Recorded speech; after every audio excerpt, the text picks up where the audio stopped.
Mudah-mudahan beliau ditambahkan rezekinya oleh Allah Subhanahu wa taala. Amin. Udah bawa bahasa ilmu harum ya, mudah-mudahan barokah apa yang dihidangkannya. Amin.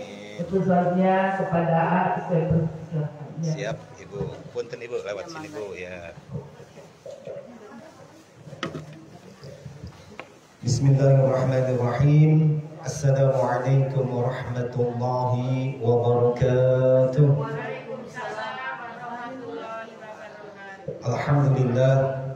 Alhamdulillahilladzi arsala rasulahu bil huda wa dinil haqq liyudhhirahu 'ala ad-dini kullihi wa kafaa billahi shahida. Asyhadu an la ilaha illallah wa asyhadu anna Muhammadar Rasulullah. Allahumma salli ala sayyidina Muhammad wa ala ali sayyidina Muhammad. A'udzu billahi minasy syaithanir rajim. Subhanaka la 'ilma lana illa ma 'allamtana innaka antal 'alimul hakim.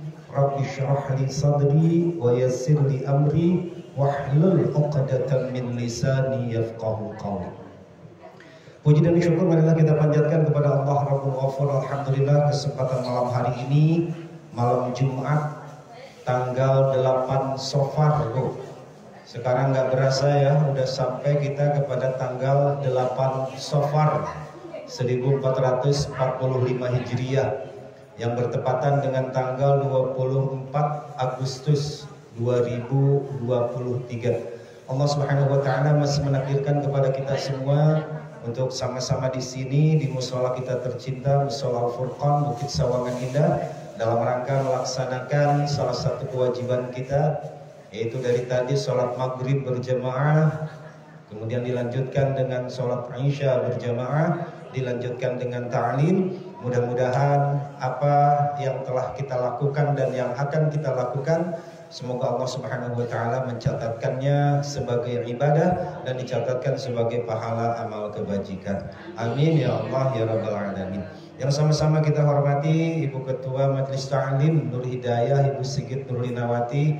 Mudah-mudahan selalu sehat Ibu, dimudahkan dilancarkan dalam segala urusan. Walaupun jarang ketemu Ibu, mudah-mudahan selalu sehat ya. Mudah-mudahan kita selalu saling mendoakan. Juga orang tua kita ya, Mak Om, juga yang lainnya, dan juga yang sangat saya hormati ibu-ibu jemaah yang dapat hadir pada kesempatan malam hari ini. Baik ibu-ibu jemaah yang insyaallah dimuliakan Allah Subhanahu wa taala. Sebelumnya marilah kita berdoa kepada Allah Subhanahu wa taala. Kebetulan hari tadi saya ada acara ya, ngisi di daerah Bogor sana Yasmin, jadi tidak sempat, tadi udah coba ngebut ya dari sana, tetapi tetap tidak keburu ke sini maghrib. Jadi mohon maaf tadi maghrib saya tidak bisa memimpin Al-Kahfi. Tetapi malam hari ini sebelum kita ngaji, ya marilah kita berdoa kepada Allah Subhanahu wa taala. Bil khusus yang pertama untuk orang tua kita yang masing-masing, baik yang masih hidup ataupun juga yang sudah meninggal dunia. Yang masih hidup, semoga orang tua kita Allah Subhanahu wa taala panjangkan usianya, sehatkan jiwa raganya, diberikan kemudahan kelancaran di dalam setiap urusannya, baik urusan dunia terlebih lagi urusan akhirat. Dan apabila orang tua kita sudah meninggal dunia, mari kita doakan semoga almarhumah, ibu kita, ayah kita, barangkali suami kita, guru-guru kita, sahabat kerabat yang telah terlebih dahulu meninggalkan kita, semoga Allah Subhanahu wa taala mengampuni dari segala dosa-dosanya, semoga ditempatkan di tempat yang semulia-mulianya. Bil khusus untuk ya keluarga Ibu Ade, Ibu, walaupun tidak dituliskan satu persatu, almarhumah dari keluarga Ibu Ade, mudah-mudahan doa yang sama, dan juga semoga Ibu Ade rumah tangganya Allah Subhanahu wa taala jadikan mawaddah, sakinah, warahmah. Mudah-mudahan anak cucu keturunannya Allah Subhanahu wa taala jadikan anak-anak yang salih dan juga salihah. Pun juga untuk kita semua yang hadir pada malam hari ini, mudah-mudahan doa yang sama ya. Anak-anak kita yang sedang menuntut ilmu, semoga Allah Subhanahu wa taala berikan ilmu dan pemahaman yang sempurna, ilmu yang banyak serta bermanfaat. Anak-anak kita yang belum mendapatkan pekerjaan atau jalan usaha, semoga Allah Subhanahu wa taala cepat memberikan pekerjaan atau jalan usaha yang terbaik. Anak-anak kita yang belum mendapatkan jodoh atau pasangan di dalam hidupnya, semoga Allah Subhanahu wa taala cepat memberikan jodoh atau pasangan yang terbaik. Silakan ibu-ibu sebutkan almarhum almarhumah yang ingin diberikan ihda utsawab pada kesempatan malam hari ini. Tsumma ila arwahi.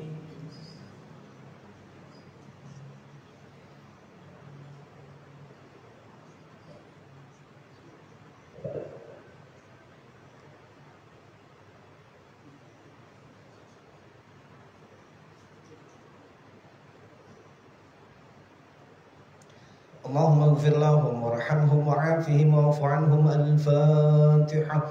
أعوذ بالله من الشيطان الرجيم. بسم الله الرحمن الرحيم.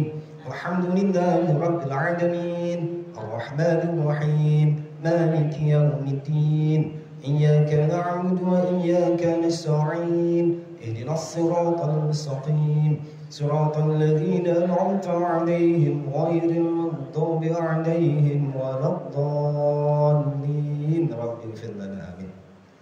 Baik ibu-ibu jamaah yang insya Allah dimuliakan Allah Subhanahu wa taala, terlihat di layar Mama Aya ya, Intan Muriani Mama Aya kan nonton. Salam saja buat semuanya ya Mama Aya. Ya silakan. Beliau tidak bisa hadir ya, barangkali mungkin doa yang sama silakan nyimak aja di live ini ya Mama Ayat. Baik ibu-ibu jamaah yang insya Allah dimuliakan Allah Subhanahu wa taala, ketika kita punya luka Bu, kita misalnya jatuh kemudian kaki atau tangan kita besot, kebaret, maka ketika kita ingin cepat sembuh, jalan satu-satunya adalah diobati ya. Jadi kalau kita jatuh, kaki kita besot, emang diantepin juga, didiemin juga, lama-lama kering sembuh. Cuman lama. Mending kalau sembuh, ntar infeksi, lama-lama jadi penyakit. Apa tuh namanya? Korengan, terus kesononya apa tuh? Jadi busuk. Nah, kalau ingin cepat sembuh, itu harus diobati. Minimalnya diolesin, ditetesin betadin atau sulfanilamid ya, yang bubuk itu Bu. Tapi ketika luka kita Bu, ditetesin betadin atau obat Cina, atau zaman dulu mau obat merah ya Bu ya, atau kita taburin sulfanilamid, apa tuh rasanya Bu? Perih, pedih gitu ya Bu. Tetapi ya silakan. Tetapi perih dan pedih itu akan membawa kita kepada kesembuhan gitu ya. Jadi luka kita tuh diobatin, pedih emang rasanya, perih rasanya, nggak nyaman rasanya. Tetapi ketika diobatin, rasa perih itu akan membawa kita kepada kesembuhan. Pun begitu juga dengan hati kita Bu. Hati kita itu kenapa Umi? Ngangkut? Iya nggak apa-apa ya.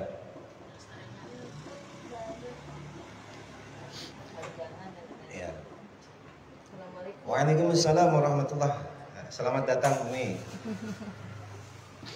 Pun dengan hati kita Bu. Jadi hati kita itu ibarat terluka tadi. Dan ketika kita mendengarkan ceramah atau mendengarkan nasihat atau diajak ngaji, ini diri kita diajak berkumpul seperti ini, maka diri kita akan ngerasa nggak nyaman. Kalau kita baca Al-Quran, jangankan 3 lembar, baru setengah lembar aja rasanya mata udah pedes. 2 lembar berair, 3 lembar ngantuk, 4 lembar tidur. Jadi tuh hati kita kalau diajak kayak seperti ini tuh Bu, seakan-akan nolak gitu. Seakan-akan kalau luka mah tadi lagi diobatin, dibetadinin, tadi Bu perih rasanya. Tetapi insya Allah dengan Ibu rasa perih ini nggak nyaman ketika ngaji gini, dengar tausiah juga pengen buru-buru pulang, itu Ibu dijamin hati kita tuh sedang diobati menuju kepada kesembuhan. Nah jadi mudah-mudahan sekali lagi, walaupun kita nggak nyaman, Dasia juga nggak tahu. Walaupun kita nggak nyaman ngaji pegel ya, di paha kita pegel, males, pengennya kan di rumah nonton TikTok, nonton YouTube gitu kan, kepengennya begitu. Tetapi ini ibu-ibu alhamdulillah mengikhlaskan waktunya setiap malam Jumat pergi ngaji. Mudah-mudahan itu menjadi obat buat hati kita, gitu ya Bu ya. Nah, Karena sudah lama dikaji bahwa likulli syai'in sofalah, terhadap segala sesuatu itu ada sikatnya, Bu. Untuk gigi ada sikatnya, ya. Untuk WC ada sikatnya. Bahkan untuk kotoran yang bandel itu ada pembersihnya, ada sikatnya, ada obatnya. SOS, soklin lantai gitu ya. Nah, maka wasafalatul qulub, dan cara membersihkan atau sikap pembersih hati itu adalah zikrullah, ingat kepada Allah. Ini kita nih, Bu, walaupun ibu duduk gini dengerin, ini lagi ingat kepada Allah. Itu tuh lagi nyikat hati kita agar hati kita itu menjadi bersih, gitu ya. Ibu, mudah-mudahan sekali lagi perjuangan ibu, udah tahu saya juga ngantuk, pegel ibu, mudah-mudahan itu semua biar menjadi pembersih hati kita, agar setidaknya ketika kita pulang kepada Allah atau hati kita jangan ngablek-blek teuing, Bu. Jangan terlalu hitam lah. Cik atau sing rada miang-miangnya banyak. Gitu kan, kayak kaca aja nih, kaca apalagi musim kemarau kayak gini, tiap hari kan kena kebul tuh, kena debu dari jalan, Bu. Kita nggak rajin bersihin, lama-lama itu kaca yang tadinya bening jadi butak, Bu. Lama-lama juga terus nggak dicuci, lama-lama nggak kelihatan dari luar. Nah, maka semakin tebal debu tersebut semakin kita sulit. Maka oleh karena itu alhamdulillah ibu-ibu mah setiap malam Jumat ngaji, mudah-mudahan nggak terlalu tebal ya, Bu, kotoran kita selalu disikat, selalu dibersihkan. Baik ibu-ibu jemaah yang insyaallah dimuliakan Allah Subhanahu wa taala, sebelum kita ngaji Al-Qur'an sampai jam 8 masih ada waktu. Saya hanya ingin mengingatkan kepada ibu-ibu, sungguh suka prihatin gitu ya kalau melihat anak-anak. Kenapa melihat anak-anak? Adab, tata cara, kesopanan terhadap Al-Quran itu, Bu, sepertinya anak-anak sekarang itu sudah sudah nggak seperti anak-anak zaman dulu kita. Kalau kita dulu ngelihat Al-Quran misalkan di bawah, ya Allah subhanallah, astagfirullahaladzim, diambil kemudian di kepala gitu ya. Dulu juga anak-anak kan bawa Al-Quran tuh, kita mau ngaji kayak gini tuh dulu ya. Ya, gitu tuh. Saking kepada kitabnya aja gitu, kepada Al-Qurannya punya hormat, punya adab, apalagi kepada isinya gitu. Nah, maka oleh karena itu ketika kita punya adab, punya tata krama terhadap kitab, apalagi ini Al-Quran, bukan bahasa atau bukan ditulis oleh manusia, tetapi ini adalah firman Allah Subhanahu wa taala yang menciptakan kita. Maka ketika kita ingin bisa membaca Al-Quran dengan baik, maka setidaknya kita harus punya adab nih terhadap Al-Quran. Dan juga jangan sampai kita menjadi dosa nih gara-gara Al-Quran. Maka oleh karena itu malam hari ini saya hanya ingin mengingatkan kembali kepada ibu semuanya. Ini sudah pernah dibahas tetapi mungkin kita pada gampang lupa.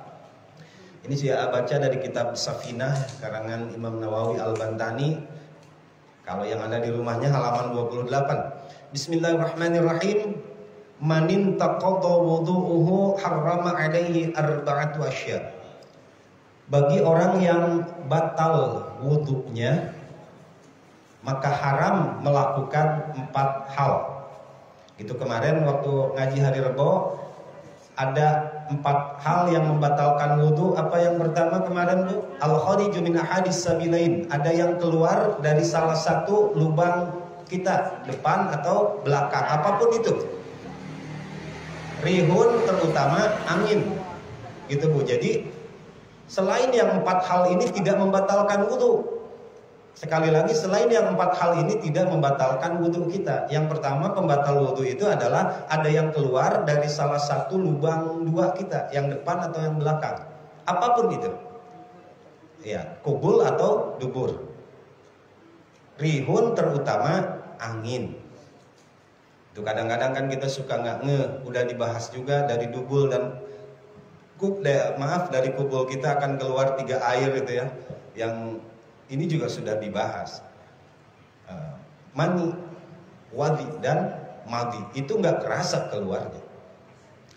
Kemudian yang kedua yang membatalkan wudu adalah zawalul aqli, hilang akal, Bu. Hilang akal itu banyak yang menyebabkan hilang akal. Misalkan kita lagi jalan, kepentok, pingsan, batal wudu kita. Sakalor, ayan deh. Pingsan beberapa saat itu batal wudu kita. Atau yang sering kita terjadi itu adalah sebab tidur, walaupun tidurnya sebentar.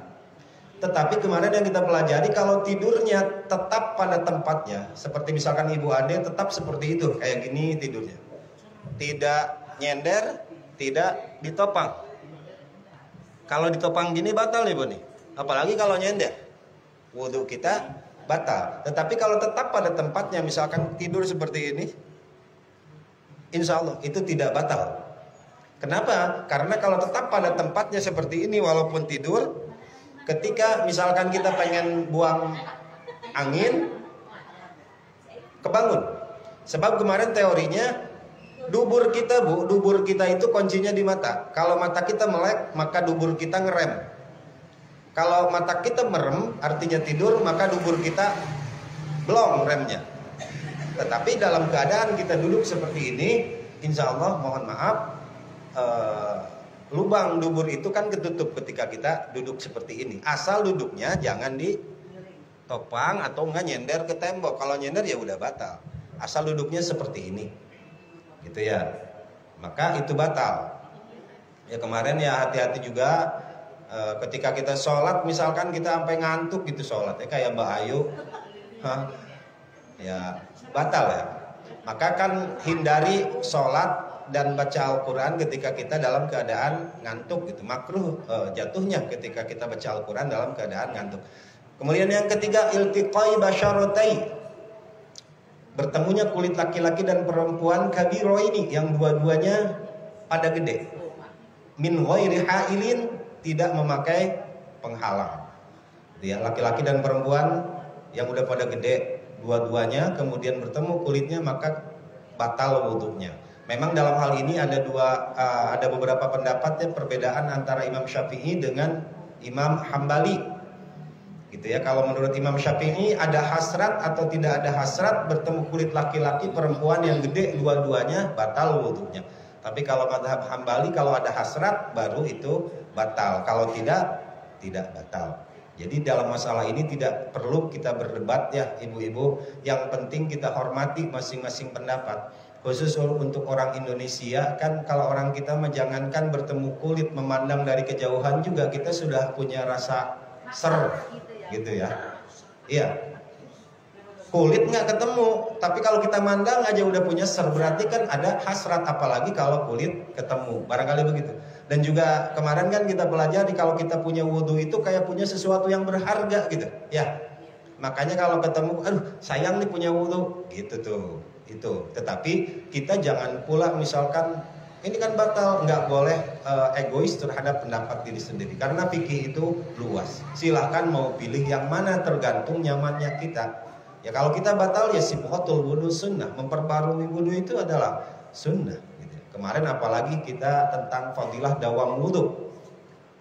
Kemudian yang keempat yang membatalkan wudu adalah meraba, memegang kubul atau dubur, maaf ibu, yang depan, lubang depan atau lubang belakang dengan ini nih, apa sih namanya ini nih? Perut ya, perut. Gitu, dengan tanpa alas. Gitu, misalkan langsung kulit ini ke kulit kubul atau dubur batal. Tetapi kalau dengan belakangnya ini tidak batal walaupun tanpa penghalang ininya nih. Tapi kalau dengan ininya adalah batal. Kalau pakai baju mengapa apa, bukan pakai penghalang. Ini kalau nggak pakai penghalang gitu, tiba-tiba kulit bertemu, kulit tangan kita bertemu kubul atau dubur, itu batal wudhu kita. Tetapi kalau dengan belakangnya itu tidak batal. Maka iya emang begitu bu. Iya nggak resep ya bu ya. Nah gitu bu. Baik ibu-ibu, jadi selain yang 4 ini, misalkan kamu habis makan harus wudhu lagi, nggak usah wudhu, nggak batal. Tetapi sebaiknya kumur. Atau misalkan apa gitu, kadang habis minum kamu batal, nggak batal wudhunya, kecuali melakukan 4 hal tadi. Pokoknya selain yang 4 tadi, satu ada yang keluar dari salah satu lubang 2 kita, apapun itu. Yang kedua hilang akal sebab sakalor, ayan atau tidur, itu batal. Ketiga bertemu kulit laki-laki dan perempuan, silahkan kita mau pilih yang menurut madhab Syafi'i batal, hasrat ada hasrat, atau mau pilih Imam Hambali silahkan. Kemudian yang keempat tadi adalah memegang atau meraba kubul dan dubur. Nah, ketika kita misalkan melakukan 4 hal tadi, itu berarti sedang kita punya wudhu, maka wudhu kita batal. Maka ketika kita nggak punya wudhu, haram melakukan 4 hal. Apa yang pertama? As-shalah, haram sholat. Jadi al-wudu'u miftahus sholat, wudhu itu kuncinya sholat. Dan surga kuncinya itu sholat. Maaf, surga kuncinya sholat. Kemudian sholat kuncinya adalah wudhu. Wudhu kuncinya adalah bersuci. Jadi ini nih saling ketergantungan antara wudhu dan sholat. Jadi kalau batal wudhu maka sholatnya tidak sah, bahkan haram. Kemudian yang kedua adalah at-tawaf, berputar 7 kali di Ka'bah. Maka ibu-ibu yang sudah pernah ke sana, kita di sini kan bermadhab Imam Syafi'i. Kemudian kita mau umroh ke sana dalam keadaan darurat, kan mungkin di sana bertemu kulit laki-laki dan perempuan, maka kita dianjurkan untuk taklid. Jadi kita niat saya taklid kepada madhab Hambali gitu Bu, yang apabila ketemu kulit laki-laki dan perempuan tidak batal gitu Bu. Jadi harus ya, betul. Nanti tanya saja sama yang sudah pernah ke sana. Siapa belum pernah ke sana Bu? Yang penting kita harus bertaklid. Ya, kemudian wamassul mashaf. Ini nih Bu nih, wamassul mashaf, meraba Al-Quran. Ini nih dosa Bu. Memang dosanya kecil ya, tetapi kalau kecil-kecil lama-lama jadi gede. Kadang kita tuh nggak peduli gitu. Kalau ada Al-Quran misalkan di bawah, kita nggak punya wudhu, main ambil aja. Ini dosa nih Bu.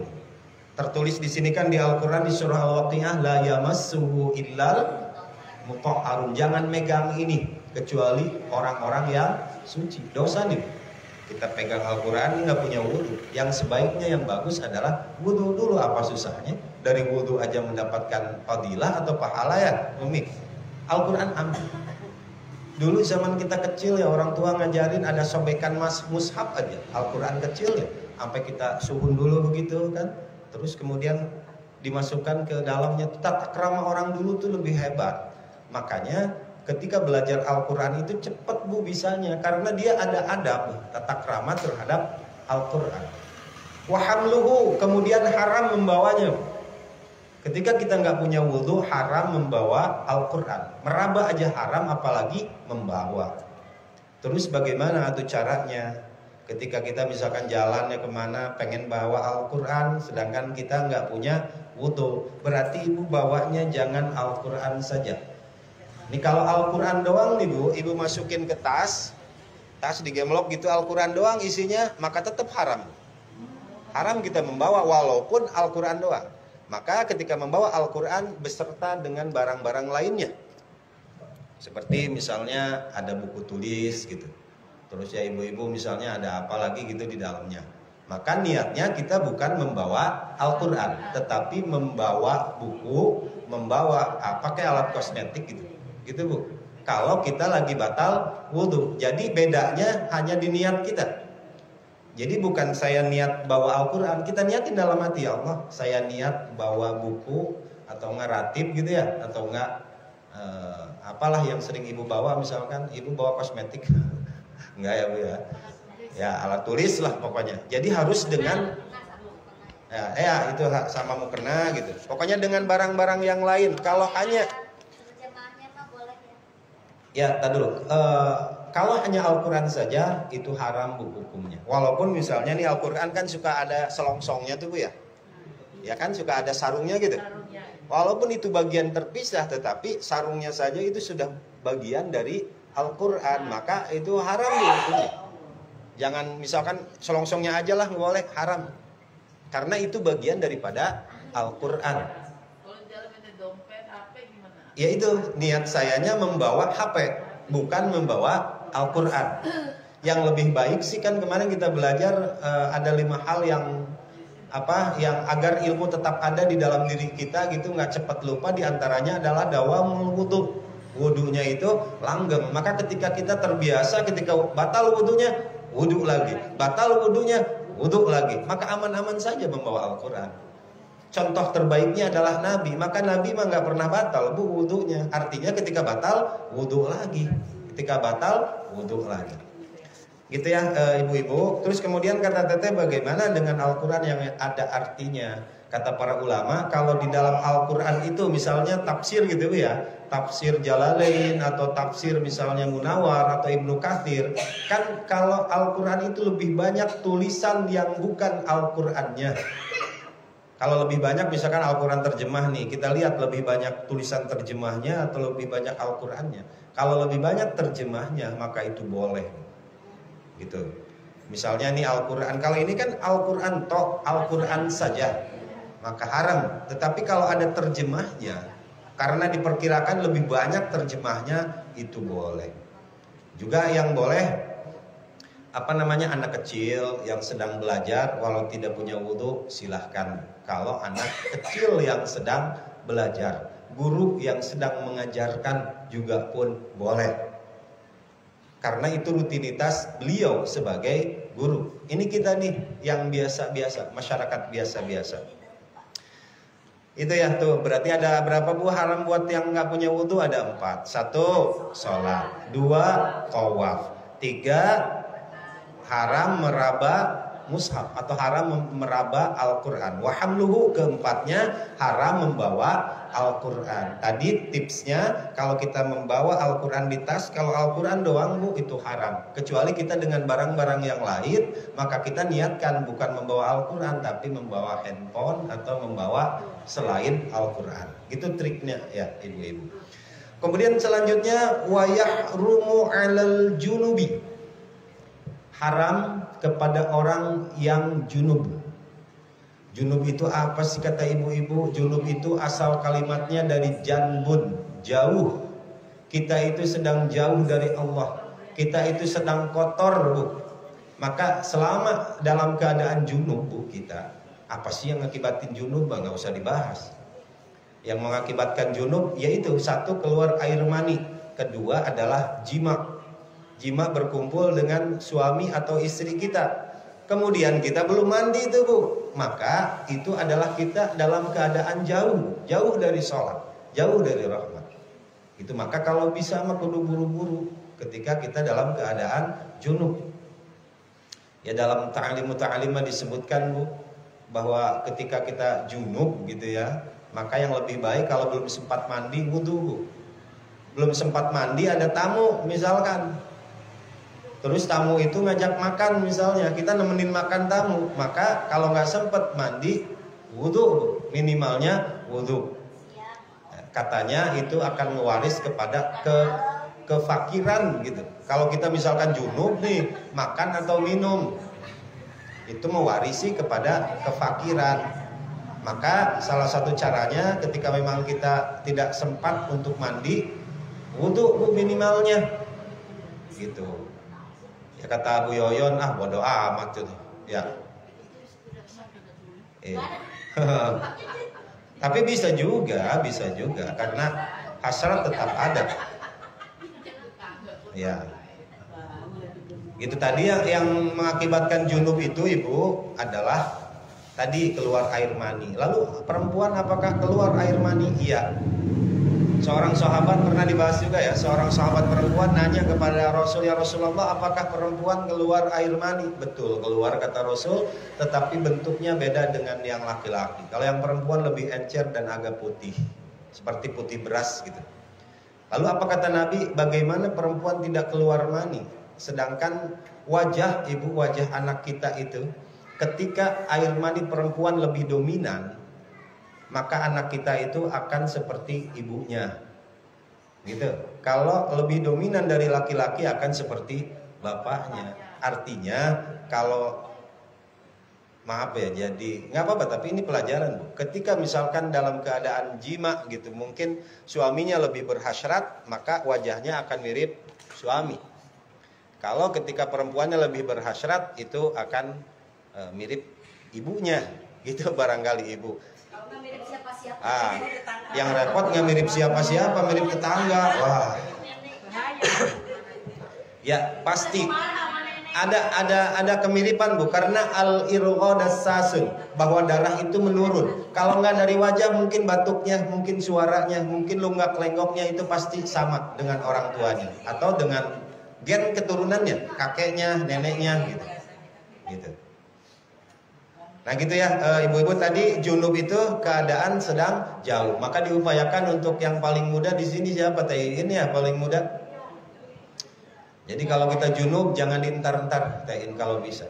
Maka untuk tehin kalau junub udah jam 3 misalkan.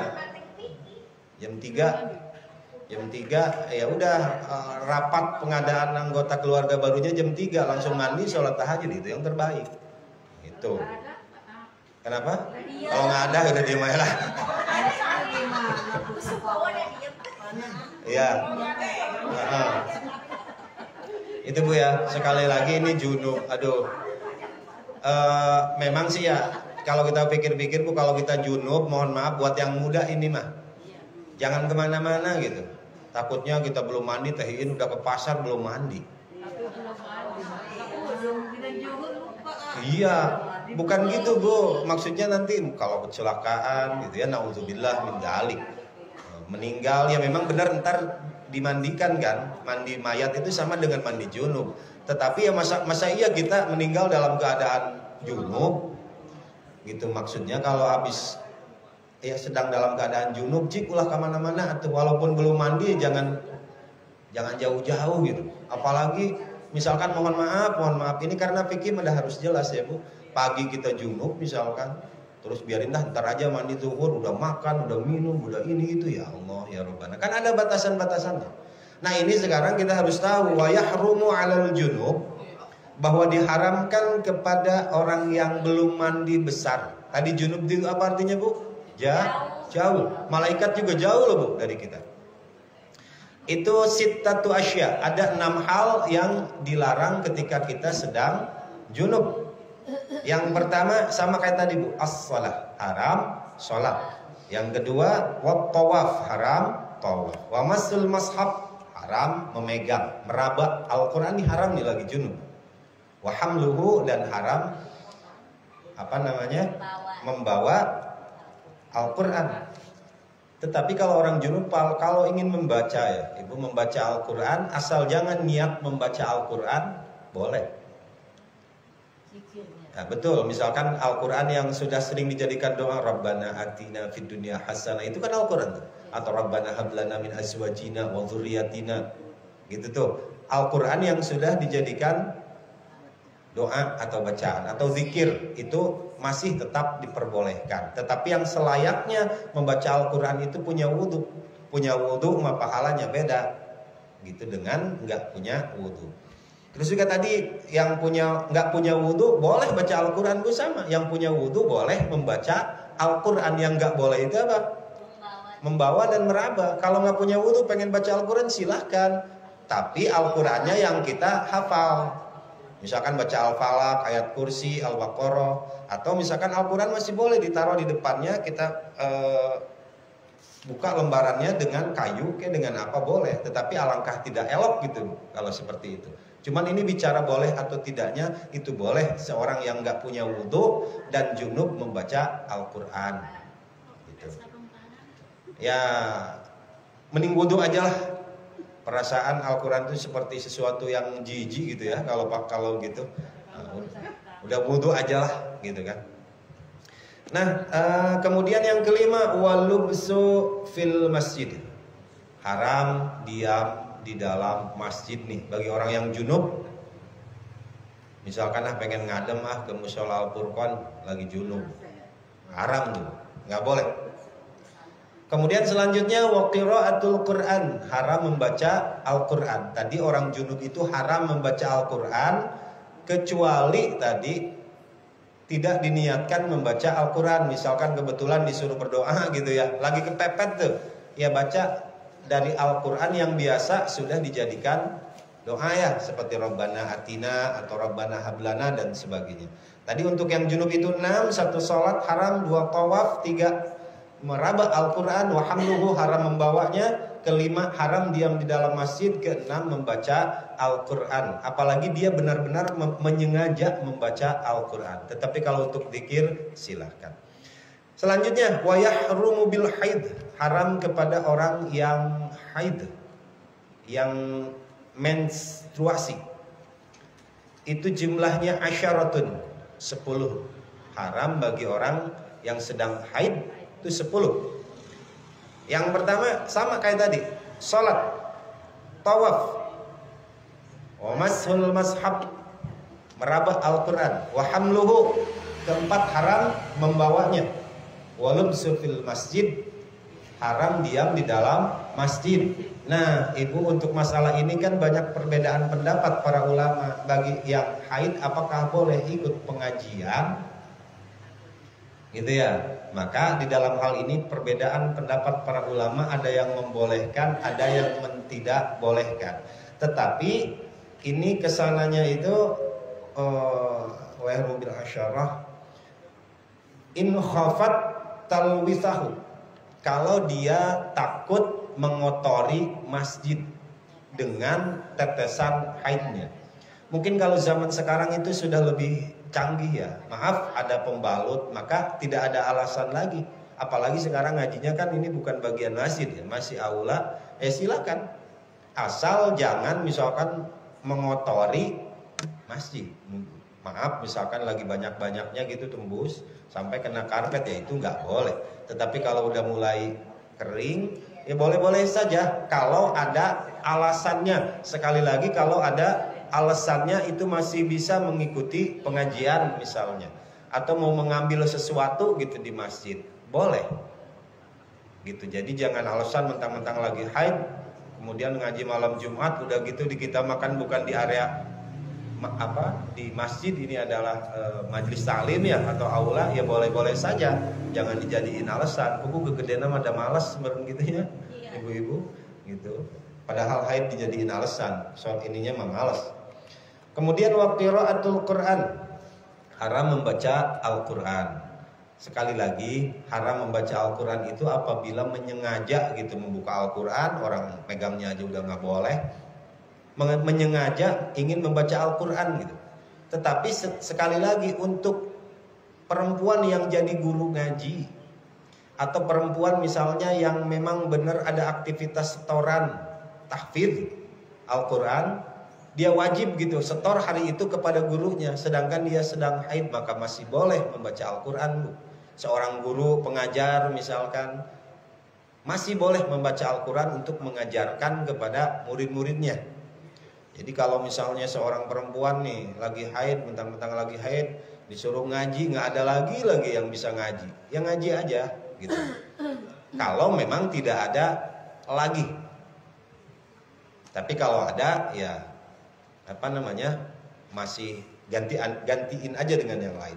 Kemudian yang selanjutnya, yang keberapa ya tadi? 4, 5, 6, ke-7, was-saum, haram puasa. Wat talaq, selanjutnya haram dijatuhkan talak. Jadi kalau wanita haid itu, wanita sedang haid, maka jangan dicerai, nggak bisa diceraikan kecuali dia dalam keadaan suci gitu. Jadi kalau seorang suami menjatuhkan talak dalam keadaan istri sedang haid, maka tidak sah talaknya, harus tunggu sampai suci. Kemudian wal maruru fil masjid, liwat ke dalam masjid haram tuh. Liwat ke dalam masjid haram, tapi ada ilahnya, in khafat talwithahu, kalau dia takut menetes atau mengotori, darah haidnya itu mengotori area masjid. Tetapi kalau dia yakin misalnya pakai pembalut dan memang dia tidak terlalu banyak haidnya, maka tadi boleh-boleh saja. Yang tidak boleh itu kan zaman dulu barangkali mungkin belum ada pembalut gitu ya. Masa iya dulu zaman dulu ya mending pakai handuk, pakai sabut kelapa ya Bu ya. Enggak ya, pakai handuk zaman dulu kan masih netes. Maka zaman sekarang udah lebih canggih, boleh-boleh saja Bu. Ikut ngaji silahkan. Apalagi ngajinya di area apa seperti ini, gitu. Kita ambil yang pendapat yang lebih ringan. Memang ada yang tidak bolehkan, tetapi ada juga berdasarkan hadis-hadis yang ada, maka lebih banyak ulama jumhur membolehkan. Kemudian selanjutnya adalah wal istimta'u bima baina surrati war rukbati. Perempuan haid haram bersenang-senang, haram bercumbu di antara baina surrati dengkul, surrati pusar, war rukbati dan dengkul. Jadi perempuan itu tidak boleh diambil kenikmatannya gitu ya, kasarnya. Tidak boleh bercumbu antara area pusar sampai dengkul. Jadi area itu tidak boleh disentuh oleh seorang suami sekalipun dalam keadaan haid. Sementara selain itu, mohon maaf misalnya mau dipeluk atau dicumbu di bagian selain pusar dan perut, pokoknya itu area terlarang Bu. Itu haram hukumnya. Nanti kalau kita kaji lagi ya boleh, ada yang membolehkan ketika misalnya suaminya itu pulang 3 tahun sekali gitu. Dia pulang ke sini. Waktu dia pulang itu cuma seminggu misalnya. Pas seminggu itu dalam keadaan haid istrinya. Pulang cuma dalam 3 tahun seminggu. Maka kalau laki-laki misalnya dikhawatirkan berzina gitu gara-gara perempuannya sedang haid, maka dibolehkan kalau itu karena keadaan darurat. Tetapi kalau kayak kita makan nggak kemana-mana, maka hukumnya haram. Haram itu antara mana Bu? Antara mana tadi? Pusar sampai dengkul. Nah pokoknya itu area terlarangnya. Selain itu mah silahkan ibu mau digebukin kayak mau dicubit silahkan. Tetapi yang area lutut sampai pusar itu enggak boleh. Gitu ya ibu ya. Ini harus kita pahami agar kita itu tahu ya setidaknya terhadap Al-Quran yang memang adalah keseharian kita. Yang lebih baik mah ketika kita nggak punya wudhu dulu. Tetapi andaikan misalnya kita keserempek gitu, ya Allah lagi bawa Al-Quran nih, kemudian kita batal wudhunya, maka niatkan dalam hati, ya Allah niat saya membawa handphone atau barang yang lainnya, bukan membawa Al-Quran. Gitu ya, ibu-ibu masih sanggup nggak Bu? Apa udah pedes matanya? Belonjor sanggup. Ya ibu-ibu saya review ya kembali karena ibu-ibu memang agak sedikit lupaan ya. Tapi nggak apa-apa, ini harus ditanemin Bu dalam hati karena ini fikih yang dasar. Sebenarnya ini fikih praktis ya, tidak baca syarahnya, ini yang pentingnya aja. Tadi yang membatalkan wudhu itu ada 4 ya Bu. 1 ada yang keluar dari salah satu lubang 2 kubul ataupun dubur. Nah, apa saja itu? Nah, mana ini ketebak? Ya betul. Kita dulu. Itu ya. Apapun itu yang keluar dari lubang depan belakang hukumnya batal wudhu kita. Kemudian yang kedua yang membatalkan wudhu adalah hilang akal oleh sebab apapun, kepentok, jatuh, atau ayan, atau sakalor, atau pingsan, walaupun beberapa saat, kecuali tadi oleh tidur yang tidurnya mungkinin mak'adahu yang tetap pada tempatnya, maka wudhu kita nggak batal. Kemudian yang ketiga yang membatalkan wudhu itu adalah bertemunya kulit laki-laki dan perempuan yang dua-duanya pada gede ajnabiyah ini orang lain Bu, bukan muhrim. Kalau muhrim misalkan adik ke kakak, ibu ke emak, ya nggak batal. Ini mah yang bukan muhrim gitu. Nah, ya gitu. Nah itu batal. Tetapi kalau kita mengambil pendapatnya Imam Hambali boleh. Kalau ada hasrat misalkan nih cowok ganteng banget gitu kita mengambil pendapatnya yang Imam Hambali misalkan. Kalau kita berhasrat ya batal untuk kita. Ya mana ada ngelihat cowok ganteng kita nggak berhasrat ya, orang Indonesia terutama, maka jauhin lah udah. Nah, kemudian yang keempat tadi apa yang membatalkan wudhu? Memegang, meraba kubul atau dubur dengan perut tangan. Boleh dengan belakang tangan ini. Tetapi kalau pengen dengan perut tangan atau belakang tangan boleh kita garuk asal ada penghalang yaitu kain. Ya Bu, 4 perkara yang membatalkan wudhu. Kemudian haram bagi yang tidak punya wudhu atau yang batal wudhunya: 1. Sholat, 2. Tawaf, 3. Mashul mashab, meraba Al-Quran. Yang keempat, wahamluhu, membawa. Meraba aja udah haram, apalagi membawa. Itu 4. Kemudian wayahrumu alal junubi, haram bagi orang yang belum mandi besar. Ada berapa? Ada 6. 1. Sholat, 2. Tawaf, 3. Memegang meraba Al-Quran, wahamluhu, keempat membawanya Al-Quran, walubsu fil masjid, haram diam di dalam masjid. Yang ke-6, waqiraatul Quran, haram membaca Al-Quran kalau dia niatkan benar-benar membaca Al-Quran, bukan membaca doa.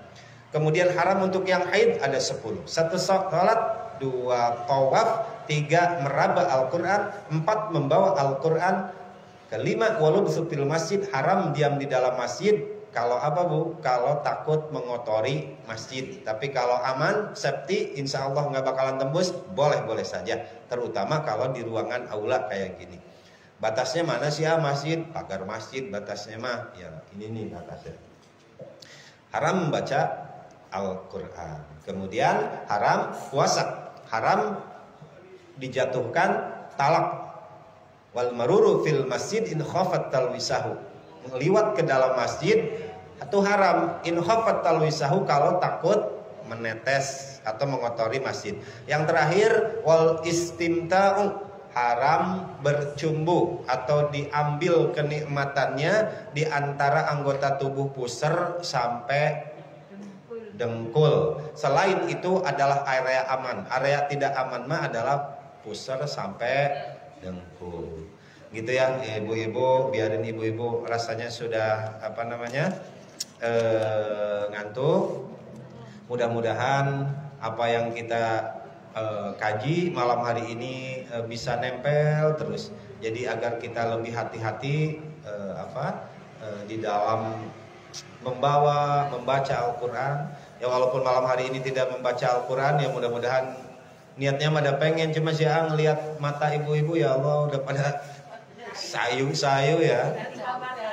Iya ya Allah, kayaknya seperti lelah lagi lelah. Yang apa-apa di lain hari kita lanjutkan.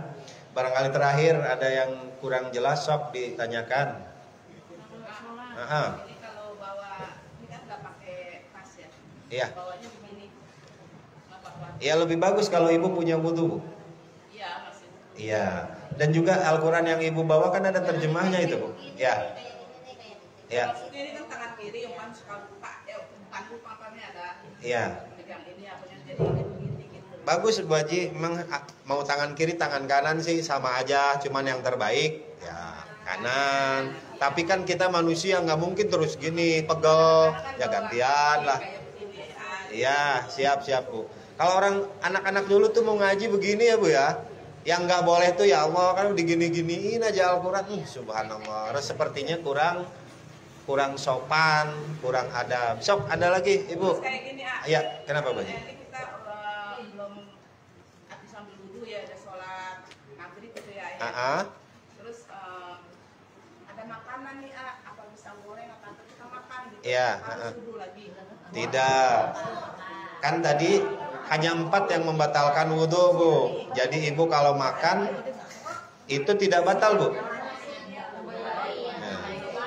Tidak batal Bu. Biar makan nasi juga. Makan nasi ke mau makan sop mau makan apa tidak batal wudhunya. Kumur-kumur saja. Tapi kalau ibu mau wudhu ya lebih baik gitu.